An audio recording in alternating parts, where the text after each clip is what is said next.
Hello बच्चों। आज हम करेंगे आपके साथ अपनी रिवीजन सीरीज का सेकंड एपिसोड, जिसके अंदर हम डिस्कस करेंगे अकाउंटेंसी के चैप्टर गुडविल और change in profit sharing ratio के बारे में। तो पूरा लेक्चर बहुत ध्यान से देखना। इसमें पहले मैं आपको ब्रीफ क्विकली रिवीजन करवाऊंगा पूरे कॉन्सेप्ट्स का, और फिर हम करेंगे इसके एमसीक्यू क्वेश्चंस। तो शुरुआत करेंगे बच्चों हम अपने गुडविल के साथ। तो जो हमारा सबसे पहला टॉपिक है वो है गुडविल, कि गुडविल का क्या मतलब होता है। तो गुडविल का मतलब सिंपल है कि कोई भी एक इंटेंजिबल एसेट जो बिजनेस के लिए फ्यूचर में इकोनॉमिक बेनिफिट उसको दे। तो इसकी बहुत सारी परिभाषाएं हैं जो अलग अलग ऑथर्स ने हमको दी हैं, लेकिन इसके बारे में हमें कोई ऐसा रटने की आवश्यकता नहीं है। बाकी इंपॉर्टेंट चीज जो हमें पता होनी चाहिए वो ये कि गुडविल को निकालने की यानी कि उसको वैल्यू करने की आवश्यकता कब कब पड़ती है। तो 6 ऐसे केसेस हैं जिस समय हमें गुडविल को वैल्यू करना जरूरी होता है, इन्हें हमें ध्यान रखना है। जैसे कि जब पार्टनर्स के बीच में प्रॉफिट शेयरिंग रेशियो बदल जाए तब, या कोई नया पार्टनर एडमिट हो तब, या कोई पुराना पार्टनर हमें छोड़ के चला जाए, या तो फर्म को छोड़ के चला जाए या हमेशा हमेशा के लिए छोड़ के चला जाए तब। इसके अलावा अगर कोई पार्टनरशिप फर्म को हम बेच देते हैं तब, या फिर दो या दो से ज्यादा फर्म्स जुड़ जाती हैं जिसको बोला जाता है टू और मोर फर्म्स अमेलगमेट हो गई तब, और या फिर पार्टनरशिप फर्म एक कंपनी में कन्वर्ट हो जाए। तो यानी कि 6 ऐसे केसेस होते हैं जिस समय हमें गुडविल की वैल्यू को निकालना पड़ता है। इसके बाद जो हमारे लिए इंपॉर्टेंट चीज है वो ये कि ऐसे कौन से फैक्टर्स हैं जो गुडविल की वैल्यू को प्रभावित करेंगे। तो इसके बारे में बस आपको जनरल जानकारी होनी चाहिए कि भाई किसी भी फर्म की गुडविल किन कारणों की वजह से प्रभावित हो सकती है। हम कहते हैं कि इस फर्म की गुडविल अच्छी है या इस फर्म की गुडविल बेकार है, तो ऐसा क्यों कहते हैं, क्या फैक्टर्स हो सकते हैं। जैसे कुछ ले लेते हैं एग्जाम्पल, एफिशिएंट मैनेजमेंट। अगर किसी कंपनी का मैनेजमेंट बहुत एफिशिएंट है, अच्छे से काम करता है, तो उसकी गुडविल बहुत अच्छी होगी। या लोकेशन, कई बार किसी कंपनी का बिजनेस या किसी कंपनी का ऑफिस बहुत ही अच्छी लोकेशन में होता है, तो आमतौर पे ऐसे बिजनेस की गुडविल भी बहुत अच्छी होगी। यही अगर किसी की दुकान जंगल में है तो उसकी गुडविल बेकार होगी। फेवरेबल कॉन्ट्रैक्ट्स, कई बार बिजनेस को बहुत से कॉन्ट्रैक्ट ऐसे मिल जाते हैं जो उसके लिए फेवरेबल हो, तो ऐसे में उस बिजनेस की गुडविल बहुत ही अच्छी होगी। या लॉन्गर एस्टेब्लिशमेंट ऑफ बिजनेस, कई बार एस्टैब्लिशमेंट बहुत लंबी होती है या कस्टमर्स को पता होता है कि ये बिजनेस हमारे लिए बहुत ही लंबे समय तक चलने वाला है, तो ऐसे बिजनेस की भी गुडविल काफ़ी अच्छी होती है। कई बार किसी बिजनेस को पेटेंट्स का एडवांटेज मिल जाता है, यानी कि कोई पर्टिकुलर प्रोडक्ट जो है वो अगले 10 साल तक सिर्फ वही कंपनी बनाएगी, तो ऑटोमेटिकली उस कंपनी की एक अच्छी ब्रांड वैल्यू या गुडविल हो जाएगी। इस तरह से और भी फैक्टर्स हैं, जैसे कि क्वालिटी, अच्छा प्रोडक्ट्स आप बनाएंगे अच्छी क्वालिटी के साथ तो आपके बिजनेस की गुडविल बहुत अच्छी होगी। और इस तरह से कुछ और एग्जाम्पल्स भी आप इसमें पढ़ सकते हैं जो आपको पता होने चाहिए बेसिकली। तो बहुत सारे डिफरेंट फैक्टर्स हैं जो गुडविल को प्रभावित कर सकते हैं। अब जो गुडविल में सबसे इंपॉर्टेंट चीज है बेसिकली आपके चैप्टर में वो है कि गुडविल को कैलकुलेट करने के कितने तरीके होते हैं। तो आपको जो याद रखने हैं वो है average profit method, super profit method और कैपिटलाइजेशन मेथड। हालांकि कैपिटलाइजेशन मेथड के अंदर भी अपने आप में 2 तरीके हैं जो आपको पता होने चाहिए। तो सबसे पहले अगर हम बात करें एवरेज प्रॉफिट मेथड की, तो जिसका फॉर्मूला बहुत ही सिंपल है गुडविल निकालने का, कि आप एवरेज प्रॉफिट निकाल के उसको नंबर ऑफ ईयर परचेज से मल्टीप्लाई कर देते हैं। अब इसमें एक ही छोटा सा इंपॉर्टेंट कॉन्सेप्ट आपको सब बच्चों को ध्यान रखना है कि जब हम एवरेज प्रॉफिट निकालते हैं तो कई बार अलग अलग साल के जो प्रॉफिट्स हमें दे रखे होते हैं उसमें कुछ गड़बड़ घोटाला होता है। तो हमें उन गड़बड़ घोटालों को दूर करना है, यानी कि उन गड़बड़ घोटालों को सही करना है, ताकि हम पहले अपने बिजनेस के सही प्रॉफिट्स को निकाल सकें। तो उसके लिए आपको कॉन्सेप्ट में भी हमने लिखवा रखा है और कई कई बार इस पर चर्चा वैसे भी कर रखी है कि जो भी हमारे गिवन प्रॉफिट्स होंगे उसमें हो सकता है हमें कुछ चीज़ों को ऐड बैक करना पड़े। ऐड बैक करने का मतलब है हो सकता है कुछ ऐसी चीज़ें आपको प्रॉफिट में वापस से जोड़नी पड़े। उदाहरण के तौर पे जैसे कोई एबनॉर्मल लॉस हो जाए, या कोई एसेट बेच के आपको नुकसान हो जाए, या ओपनिंग स्टॉक ओवर वैल्यू हो गया, या क्लोजिंग स्टॉक अंडर वैल्यू हो गया, या आपने किसी कैपिटल एक्सपेंडिचर को गलती से रेवेन्यू एक्सपेंडिचर समझ लिया, या और भी किसी तरह का कोई नॉन रिकरिंग एक्सपेंस अगर हमने कर रखा है तो। सिमिलरली आपको कुछ चीज़ें हो सकता है प्रॉफिट में से डिडक्ट भी करनी पड़ जाएं, यानी कि लेस भी करनी पड़ जाएं। जैसे कोई एबनॉर्मल गेन आपने प्रॉफिट में ले रखा है तो उसे हम हटा देंगे, या ओवर वैल्यूएशन कर रखी है क्लोजिंग स्टॉक की, या अंडर वैल्यूएशन कर रखी है ओपनिंग स्टॉक की, या आपने कोई नॉन रिकरिंग इनकम वगैरह ले रखी है, या आपने कोई नॉन ट्रेड इन्वेस्टमेंट की इनकम को ले रखा है, किसी पार्टनर की एक्सपेक्टेड रेम्यूनरेशन, या कोई भी तरह का फ्यूचर एक्सपेंस अगर आपको लगता है, तो इन सब चीज़ों को हम डिडक्ट भी प्रॉफिट में से कर देते हैं। तो सबसे पहला मोटो जो होता है इसमें वो होता है हमारा सही प्रॉफिट को निकालना। आई होप आपको बच्चों याद आ रहा होगा कॉन्सेप्ट। देन उसके बाद हम गुडविल को इजीली फाइंड आउट कर सकते हैं। इस तरह दूसरा मेथड जो होता है गुडविल का, जो होता है सुपर प्रॉफिट मेथड का, उसमें हमें सिर्फ सुपर प्रॉफिट को निकाल के नंबर ऑफ ईयर परचेज से मल्टीप्लाई कर देना है तो हमारा सुपर प्रॉफिट आ जाएगा। और उसमें सुपर प्रॉफिट का जो फॉर्मूला होता है वो आपको याद रखना है, average profit minus normal profit. उसके स्टेप्स में एक बार आपके साथ डिस्कस कर लेता हूँ कि सबसे पहले आप एवरेज कैपिटल एम्प्लॉयड निकाल लोगे, यानी opening capital employed plus closing capital employed divided by 2। अब कैपिटल एम्प्लॉयड कैसे निकाला जाता है वो हर बच्चे को पता होना चाहिए। उसके लिए आप लाइबिलिटी साइड का या एसेट साइड का, दोनों में से किसी भी साइड का अप्रोच यूज करके निकाल सकते हो, आंसर दोनों से सेम आता है। फिर कैपिटल एम्प्लॉयड आने के बाद आप उसको नॉर्मल रेट ऑफ रिटर्न से करते हो मल्टीप्लाई, तो आपका नॉर्मल प्रॉफिट आ जाता है। एंड देन उसके बाद आपको अपने एवरेज प्रॉफिट में से नॉर्मल प्रॉफिट को माइनस करना है तो आपका सुपर प्रॉफिट आ जाएगा। और सुपर प्रॉफिट को आप नंबर ऑफ ईयर परचेज से मल्टीप्लाई करोगे तो आपका फाइनली गुडविल का आंसर आ जाएगा। तो ये होता है सुपर प्रॉफिट मेथड। देन इसके बाद आपको पता होना चाहिए कैपिटलाइजेशन मेथड। उसके अंदर दो तरह के फॉर्मूले हैं, कैपिटलाइजेशन ऑफ एवरेज प्रॉफिट और कैपिटलाइजेशन ऑफ सुपर प्रॉफिट। तो पहले हम कैपिटलाइजेशन ऑफ एवरेज प्रॉफिट की अगर बात करें तो उसमें आपको सबसे पहले जो भी एवरेज प्रॉफिट्स होते हैं जो ऑलरेडी हमने सीख लिए, उसको मल्टीप्लाई करना पड़ता है 100 upon normal rate of return से। उस टर्मिनोलॉजी को हम कहते हैं कैपिटलाइज्ड वैल्यू।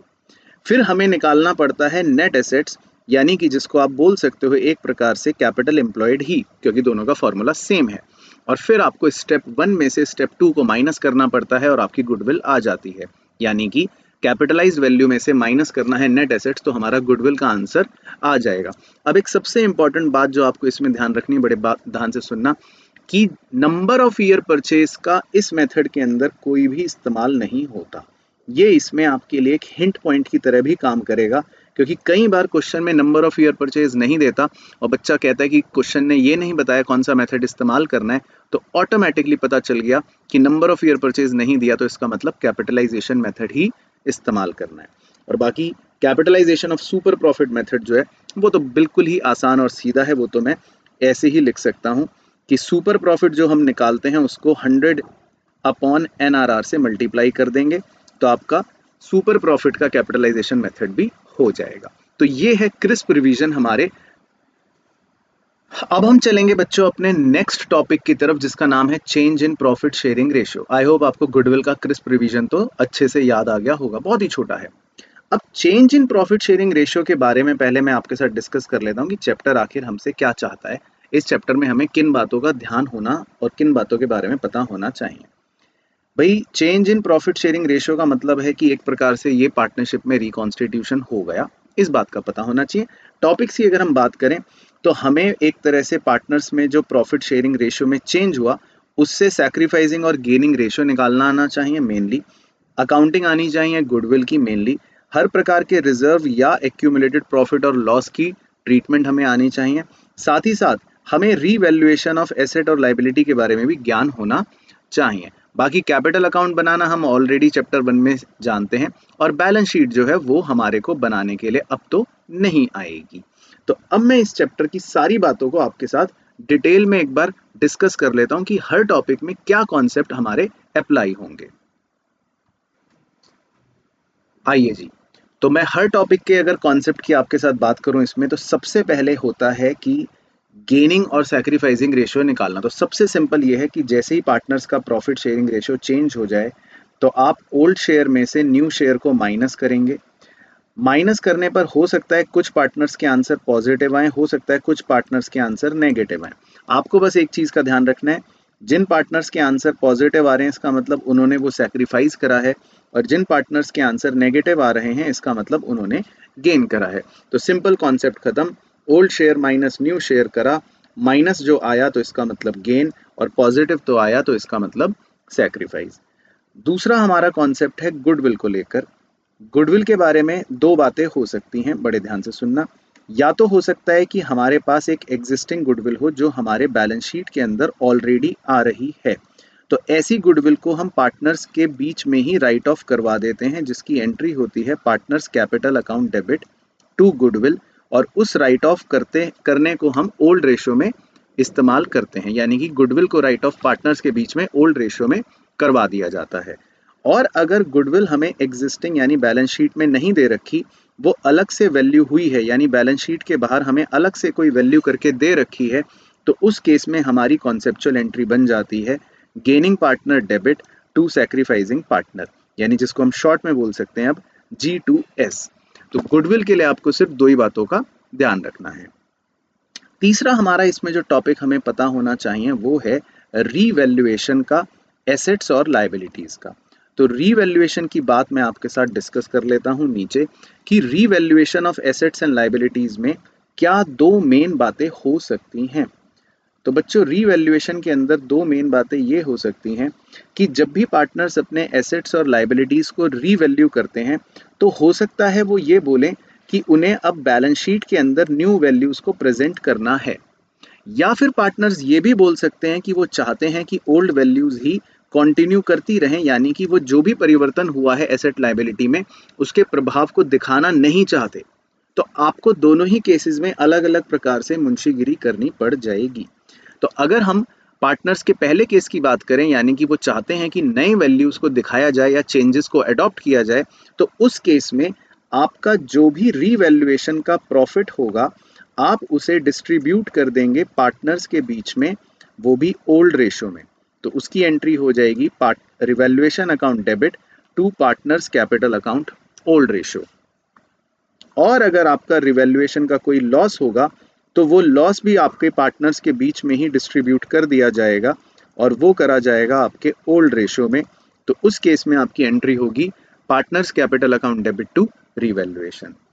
अगर पार्टनर्स ने चूज करा केस 2, यानी कि पार्टनर्स चाहते हैं कि हम पुरानी ही वैल्यूज को दिखाते रहें और रिवाइज्ड वैल्यूज को अपनी बैलेंस शीट में ना शो करें, तो उस केस में आपको प्रॉफिट के लिए एंट्री करनी पड़ती है gaining partner debit to sacrificing partner, और लॉस के केस में आपको एंट्री करनी पड़ती है sacrificing partner debit to gaining partner. अब इसमें एक छोटा सा कॉन्सेप्ट भी कवर कर लेते हैं लगे हाथ, कि सर रिवैल्यूएशन में फायदा क्या होता है और नुकसान क्या होता है। तो बहुत ही सिंपल सा लॉजिक है, जब भी आपके किसी एसेट की वैल्यू बढ़ती है या लायबिलिटी की वैल्यू घटती है, तो आप उसको कह सकते हो कि ये हमारा फायदा है, और फायदे का मतलब होता है कि आप इन्हें रिवैल्यूएशन अकाउंट में क्रेडिट साइड पर पोस्ट कर दोगे। और अगर कभी भी हमारे एसेट की वैल्यू कम होती है या हमारी लायबिलिटी की वैल्यू बढ़ती है, तो हम कह सकते हैं कि ये हमारा नुकसान हो रहा है। तो नुकसान अगर कभी भी होगा तो उसको हम रिवैल्यूएशन अकाउंट में डेबिट साइड में भी पोस्ट कर सकते हैं। तो इस लॉजिक के हिसाब से हम अपने नुकसान और अपने फायदों को रिकॉर्ड करते हैं, और जो भी फाइनल नेट लॉस या गेन आता है उसको डील कर लेते हैं। कैसे डील करते हैं, डिपेंड करता है कि पार्टनर्स नई वैल्यूज दिखाना चाहते हैं या डिपेंड करता है पार्टनर्स पुरानी वैल्यूज ही दिखाना चाहते हैं। फिर इसके बाद जो नेक्स्ट टॉपिक हमें पता होना चाहिए वो है हमारे जितने भी फ्री रिजर्व्स आते हैं, यानी जिनको मैं बोलता हूं चॉकलेट। तो फ्री रिजर्व्स बहुत ही अच्छी और बहुत ही प्यारी चीज होती है। ये आपको बैलेंस शीट के अंदर लायबिलिटी साइड पे नजर आ रही होती है। इसके अंदर हो सकता है जनरल रिजर्व लिखा हो, कॉन्टिजेंसी रिजर्व लिखा हो, पीएनएल क्रेडिट बैलेंस लिखा हो, एटसेट्रा। अब पार्टनर्स चाहते हैं कि इस फ्री रिजर्व को डिस्ट्रीब्यूट कर दिया जाए, तो उस केस में आपको एक एंट्री करनी पड़ती है free reserve account debit to partners capital account, और ये आप डिस्ट्रीब्यूट करते हो ओल्ड रेशियो के अंदर। और अगर पार्टनर्स ने कहा कि नहीं, हम इस फ्री रिजर्व को डिस्ट्रीब्यूट नहीं करना चाहते या हम इसको डिस्टर्ब नहीं करना चाहते, ये बैलेंस शीट में एज इट इज पड़ा रहे, तो उस केस में आपको एंट्री करनी पड़ती है gaining partner debit to sacrificing partner. तो रिजर्व को लेकर भी हमारा कॉन्सेप्ट क्लियर चलेगा कि जो क्वेश्चन में केस होगा उसके केस के हिसाब से हम अपनी एंट्री को कर लेंगे। रिजर्व का ही बिल्कुल उल्टा होता है कूड़ा। कूड़े का मतलब हो गया फिक्टिशियस एसेट। तो फिक्टिशियस एसेट आपको बैलेंस शीट के अंदर एसेट साइड पर नजर आएगा। इसके उदाहरण हो सकते हैं एडवर्टाइजमेंट सस्पेंस अकाउंट मेनली, या प्रॉफिट एंड लॉस का डेबिट बैलेंस। तो इसमें भी हो सकता है कि पार्टनर्स कहें कि हम इस कूड़े को राइट ऑफ करना चाहते हैं, यानी कि बैलेंस शीट से हटाना चाहते हैं, तो आप पार्टनर्स के बीच में इस कूड़े को यानी फिक्टिशियस एसेट को राइट ऑफ कर दोगे, जिसकी एंट्री होती है partners capital account debit to fictitious asset, और ये राइट ऑफ आप कर दोगे ओल्ड रेशो के अंदर। लेकिन अगर पार्टनर्स ने कहा कि नहीं, हम इस फिक्टिशियस एसेट्स को डिस्ट्रीब्यूट या डिस्टर्ब नहीं करना चाहते, यानी कि ये बैलेंस शीट के अंदर एज इट इज ही पड़ा रहेगा, तो फिर उस केस में आपकी कॉन्सेप्चुअल एंट्री होती है sacrificing partner account debit to gaining partner account. तो ये है हमारे इसके अंदर कॉन्सेप्ट्स जो हमें पता होने चाहिए। और इसके अलावा कुछ छोटे मोटे स्टार पॉइंट्स हैं जिनके लिए हमने ऑलरेडी डिटेल में डिस्कस कर रखा है पहले ही। वर्कमैन कॉम्पनसेशन रिजर्व, मजदूर के नाम का मटका, इसके वेरियस केसेस हो सकते हैं जो आपको ऑलरेडी सिखा रखे हैं, बस आपको याद रखना है। इसी तरह इन्वेस्टमेंट फ्लक्चुएशन रिजर्व, जिसके भी वेरियस केसेस हो सकते हैं जो बस आपको याद रखना है, जो इन्वेस्टमेंट में हुई गिरावट के अगेंस्ट हम एक मटका बनाते हैं उसमें डील करता है। बाकी कैपिटल अकाउंट का प्रिपरेशन सेम हमारे पुराने चैप्टर 1 की तरह ही है, फंडामेंटल्स की तरह है। जहां पे पार्टनर डेबिट हो तो डेबिट में पोस्ट कर दो, जहां पे पार्टनर क्रेडिट हो तो क्रेडिट में पोस्ट कर दो, अपने आप आपका बैलेंस आ जाएगा। तो ये पूरा कॉन्सेप्ट इसमें हमें पता होना चाहिए। आइए तो अब हम शुरू करेंगे बच्चों हमारे गुडविल और चेंज इन पीएसआर की वर्कशीट। तो मेरे साथ साथ बिल्कुल ध्यान से आप भी रजिस्टर में सॉल्व करते रहना। तो सबसे पहले हम शुरू करेंगे अपने क्वेश्चन नंबर 1 से। बेसिकली ये एक केस बेस्ड क्वेश्चन है जिसमें पहले 2 क्वेश्चन इस कहानी पर बेस्ड है। A and B and C are partners sharing profits equally, ठीक है। They decided that in the future C will get 1/5 share in the profits on the day of change, the following is their balance sheet. तो पहले A B C equal partners हुआ करते थे, फिर इन्होंने decide करा कि फ्यूचर में हम सी को 1/5 शेयर ही देंगे। तो इसका मतलब बचा हुआ 4/5 जो है वो ए और बी ने आपस में बराबर बराबर रख लिया होगा। तो इसका मतलब आप ये भी कह सकते हो कि एक तरह से अब ए बी और सी का जो नया रेशियो है वो 2:2:1 हो गया होगा, क्योंकि तभी तो सी को फिर अब 1/5 शेयर देने की बात हो रही है, पहले बराबर के थे। उनकी बैलेंस शीट हमें दे रखी है, एक बार बैलेंस शीट देख लेते हैं। बैलेंस शीट में क्रेडिटर है, कैपिटल्स हैं तीनों के, cash, debtor, stock, machinery, building, एक सिंपल बैलेंस शीट है। ऑन दिस डेट फिर वो कह रहा है building has been valued at 9,000। तो जी बिल्डिंग बैलेंस शीट में वैसे 6,000 की है, लेकिन नीचे कह रहा है 9,000 की हो जाए, तो इसका मतलब बिल्डिंग में हमारा 3,000 का फायदा हो गया। Stock to be reduced by 300, कह रहा है स्टॉक की वैल्यू को 300 रुपए कम कर दो तो हमारा नुकसान हो गया। Provision for doubtful debts is to be reduced by 900, कह रहा है प्रोविजन फॉर डाउटफुल डेट्स को भी 900 रुपए कम कर दो, तो ये हमारा फायदा हो गया क्योंकि लायबिलिटी कम हो गई। तो सबसे पहले क्वेश्चन नंबर 1 में कह रहा है what was the profit on revaluation account. जल्दी से 2 मिनट है, बल्कि 2 मिनट भी नहीं 2 सेकंड है आपके पास, आंसर बताइए। सही जी, बिल्कुल बिल्कुल सही बताया बच्चों ने, 3600, क्योंकि 3,000 का फायदा था, 900 का फायदा था और 300 का नुकसान था, है ना। तो प्रॉफिट हो गया 3600।